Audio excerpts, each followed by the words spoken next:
You know that feeling when autumn rolls around? The air gets crisp, which is lovely, but maybe you start feeling, well, a bit dried out. That annoying little cough, skin that feels a bit tight. It turns out the solution might not be some fancy lotion or supplement. Nope. It could be hiding right there in the fruit aisle. We're going to talk about the pomegranate and how it's basically the secret weapon for all those classic autumn issues. So here's what we're going to cover. First, we'll get to the bottom of this whole autumn dryness thing. What is it, really? Then, we'll see why the pomegranate is pretty much the perfect fix. After that, it's all practical stuff. A really cool, famous recipe, some amazing secrets about the peel you've probably been throwing away, and finally, your go-to guide for picking the absolute best pomegranate. All right, first things first, let's really dig into that feeling that just kind of creeps up on you as the weather cools down. It's a very specific thing, and believe me, it's way more than just being thirsty. So, does this ring a bell? You wake up, your throat feels scratchy and tight. You're chugging water all day, but it feels like it's not really hitting the spot, right? Like there's this deep down thirst that water just can't touch.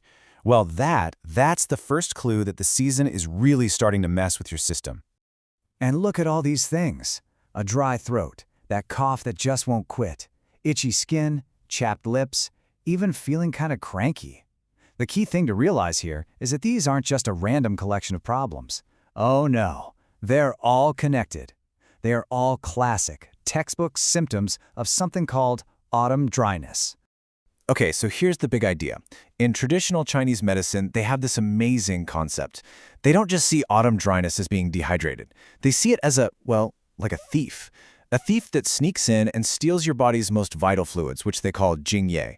And this isn't just water, this is the good stuff. The moisture that keeps your skin feeling soft, your joints moving smoothly, and your throat from feeling like sandpaper.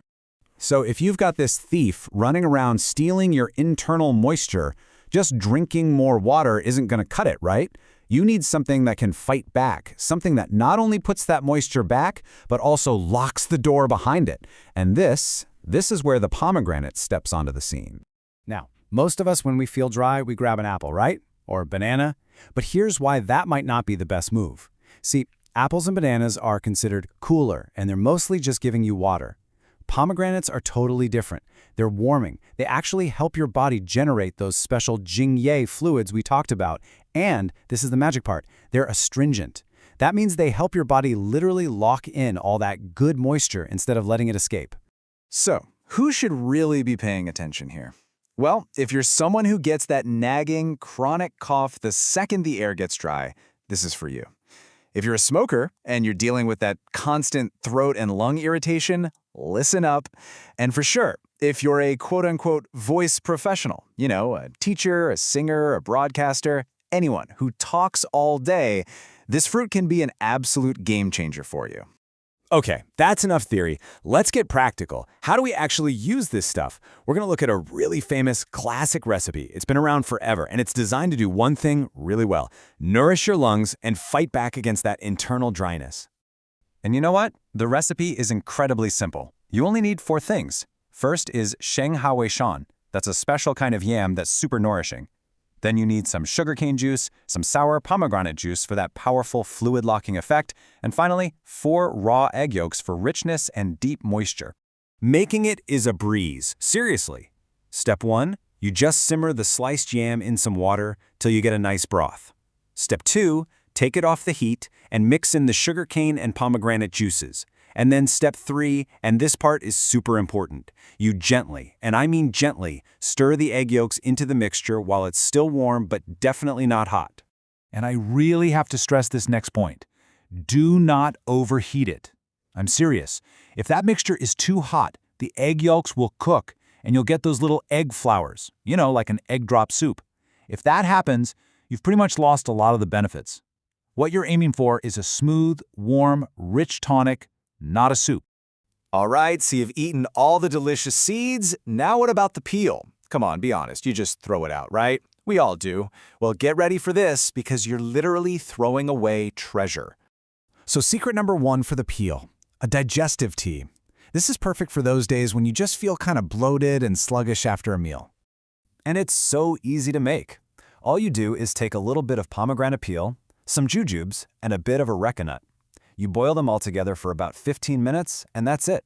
You've got this wonderful tea that really helps soothe your stomach. It's actually so gentle, it's even good for kids who are picky eaters. Okay, on to remedy number 2. Remember how we said the pomegranate is astringent, that it helps lock things in?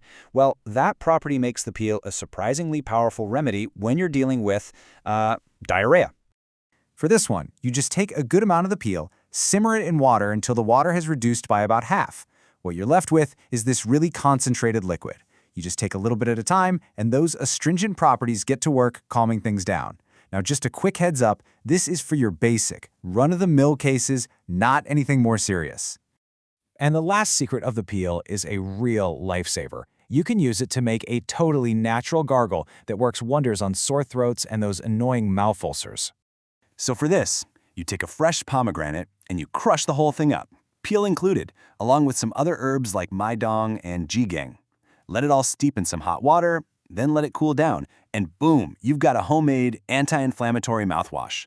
Gargle with that, and it provides some serious relief. Okay, so we've covered why pomegranates are so great for autumn and a bunch of ways to use them. Now let's pull it all together with a super practical guide so you know exactly what to do. So you're at the store staring at a pile of pomegranates. How do you pick the best one? Here's the trick. Don't go for the perfectly round ones. You actually want one that's kind of squarish with some angles to it.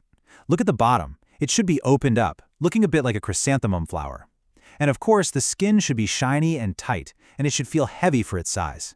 That's how you know it's packed with juice. Just a few last important things to keep in mind. If you need to watch your blood sugar, you can still enjoy them just in smaller amounts, say about 100 grams, and eat them between meals. Maybe have some nuts with it. That helps slow down the sugar. For everybody else, 1 medium pomegranate a day is a great amount. Oh, and the seeds? Totally edible. Don't spit them out, they're full of fiber.